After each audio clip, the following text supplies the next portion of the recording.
Hello everyone, आप सभी का स्वागत करता हूं, खैर मकदम करता हूं अपने यूट्यूब चैनल हिंदुस्तानी एजुकेशन में। जैसा कि आज आप लोगों का एग्ज़ाम हो गया होगा और हमारे पास क्वेश्चंस आ चुके हैं, तो आज हम आपको इसका जो ऑब्जेक्टिव पोर्शन है उसका मैं आंसर्स बता दे रहा हूं और किस तरह का सवाल सब्जेक्टिव में पूछा गया वो भी देख लीजिएगा। ये आपको आज जो एग्ज़ाम हुआ है सेकेंड सेटिंग में हिस्ट्री ऑनर्स पेपर 2 उसका ये सवाल है 2023 में पूछा गया, यानी आप लोग देख पा रहे होंगे 2023 टाइम 3 आवर, मैक्सिमम नंबर जो है वो 100 मार्क के हैं। देखते हैं किस तरह का सवाल पूछा है पेपर 2 में। तो आइए देखिए, आप लोग देख सकते हैं कि जितने भी सभी प्रश्नों के जो अंक हैं वो समान हैं और आंसर जो है वो किसी 5 का देना है, ठीक है। लेकिन क्वेश्चन नंबर 1 जो वो कंपलसरी है, क्योंकि ये क्या है, ये ऑब्जेक्टिव क्वेश्चन पूछा है। तो देखिए क्या है, पहला सवाल जो पूछा है आपको, यानी पहला सवाल choose the correct answer of the following. तो ए में देखिए क्या है एक सवाल कि from where the renaissance movement started, यानी पुनर्जागरण आंदोलन कहाँ से आरंभ हुआ। तो इसका जवाब आप लोग इटली दोगे, ठीक है, इटली इस करेक्ट हो जाएगा। इसके बाद सवाल दूसरा है बी में कि who started the reformation movement, यानी धर्म सुधार आंदोलन किसने प्रारंभ किया। तो इसका जवाब होगा मार्टिन लूथर ने। इसके बाद आपका सी में सवाल है when did the glorious revolution take place, गौरवपूर्ण क्रांति कब हुई। तो इसका जो आप जवाब दोगे 1688 ईस्वी में, ठीक है, यानी 4 इस करेक्ट हो जाएगा।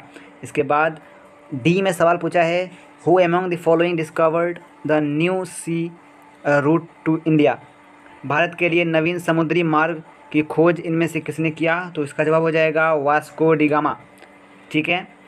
इसके बाद सवाल पूछा है आपको ई में who is the author of the book the wealth of Nations, यानी द वेल्थ ऑफ नेशंस नामक पुस्तक के लेखक कौन है। तो इसका जवाब हो जाएगा एडम स्मिथ। इसके बाद आपको एफ में सवाल पूछा है व्हेन वाज मैग्ना कार्टा, यानी Magna carta signed, Magna carta पर हस्ताक्षर कब हुआ। तो इसका जवाब हो जाएगा 1215 ईस्वी। इसके बाद जी में सवाल पूछा है who contributed to the development of modern telescope, आधुनिक दूरबीन की विकास में किसने योगदान दिया। तो इसका जवाब हो जाएगा गैलीलियो गैलीलाई, ठीक है, यानी 3 इस करेक्ट आंसर हो जाएगा। इसके बाद एच में है in which country industrial revolution occurred first, यानी किस देश में सर्वप्रथम औद्योगिक क्रांति हुई। तो इंग्लैंड इसका करेक्ट आंसर हो जाएगा। आई में जो सवाल पूछा है which among the following European power colonised south Asia first, निम्नलिखित में से किस यूरोपीय शक्ति ने सर्वप्रथम दक्षिण एशिया में उपनिवेश स्थापित किया। तो जवाब हो जाएगा पुर्तगाल ने, यानी एक जो वो करेक्ट आंसर हो जाएगा। इसके बाद है आखिरी सवाल जो ऑब्जेक्टिव पूछा है वो जे है।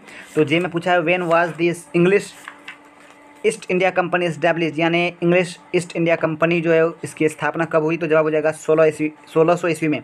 तो सेकेंड इस करेक्ट आंसर हो जाएगा। और उसके बाद आप लोग देख सकते हो कि आपको सेकेंड में जो सवाल पूछा है कि यूरोप में पुनर्जागरण की प्रमुख विशेषताओं का वर्णन करें। उसके बाद तीसरा में पूछा है 15वीं-16वीं शताब्दी के भौगोलिक खोजों पर एक निबंध लिखिए। इसके बाद पूछा है कि गौरवपूर्ण क्रांति के कारणों एवं परिणामों पर प्रकाश डालें। इसके बाद पूछा है औद्योगिक क्रांति के कारणों की विवेचना करें। इसके बाद आपको पूछा है कि वाणिज्यवाद की प्रमुख विशेषताओं का विश्लेषण करें। इसके बाद आपको 7वां नंबर का सवाल पूछा है describe the various aspect of scientific revolution, यानी वैज्ञानिक क्रांति के विभिन्न पक्षों का वर्णन करें। और 8वां में सवाल पूछा है कि इंग्लैंड में राष्ट्रीय राज के उदय का विवरण करें। इसके बाद पूछा है मार्टिन लूथर के योगदान का मूल्यांकन करें। और आखिरी में जो सवाल पूछा है सब्जेक्टिव क्वेश्चन का कि लुई 14वें के राजनीतिक उपलब्धियों पर एक निबंध लिखें। तो इस वीडियो में बस इतना ही। देखते रहिए हिंदुस्तानी एजुकेशन। मिलते हैं अगली वीडियो में। Good bye and take care.